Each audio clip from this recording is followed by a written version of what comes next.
ก้อยกินเซ่ส่วนเสียส่วน สีส่วน คนไทยห้ามเบาเนี่ยโอ้ไม่ยังพี่น้องเอ้ยกินเรียนนี่แหละก้อย ก็ ก้อย ย่องทักทาย FC นะ เสียส่วนเสียส่วนพี่น้อง ได้พี่น้องกินไอ้พี่น้อง เสียส่วนนะพี่น้อง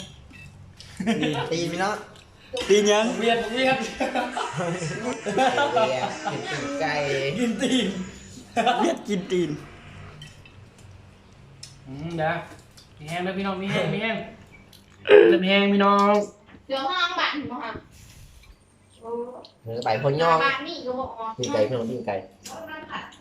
ตีนไก่พี่น้องมาเปิดอะไร ซุนเซลซุนเซล แกมเจ้าจู้เลย ซุนเซล เอาเปิดเลยได้นะพี่น้อง เอาดูเด้ แม่เวียนนะ ไอเบียด ไอเบียดพาเริ่มเลย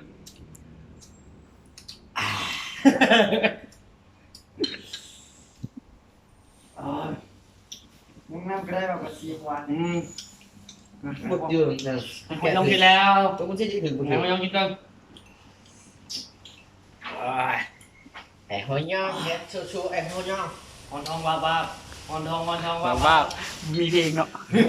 ม่จะเลี้ยงเจ้าได้หัวย่องมาชวนกันเลย ไหนวะนะ มาไอเบียนะเอาเลย เดี๋ยวนะก้อย แจกพี่น้องที่เราก็ชดจู่กับปีกไก่ โล บักเน่าวันทุกที นั่นเลยโอ่าอ้ย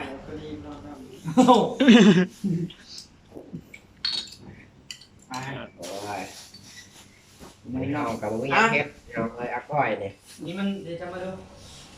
ผู้จัดการซ่องเฮา เกลือบ ชื่อจูให้เขาจะเป็นเกี้ยวโจ้ คือเรา มา เงินให้ตากล้องนะตากล้อง จับป้องมั้ย อะไรเด้ หาพี่น้อง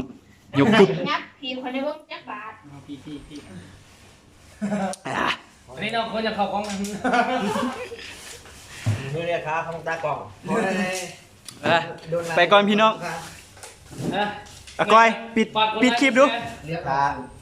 ถ้าพี่น้องอยากแชร์เพจเมื่อกี้เพื่ออาก้อยพี่น้องเด้อ แซ่บป่ะพี่น้องแซ่บป่ะ พี่อาก้อยถึงแชร์ทุกอย่างแล้ว ปิดเลยปิดรายการ นี่เลย อย่าลืมกด Subscribe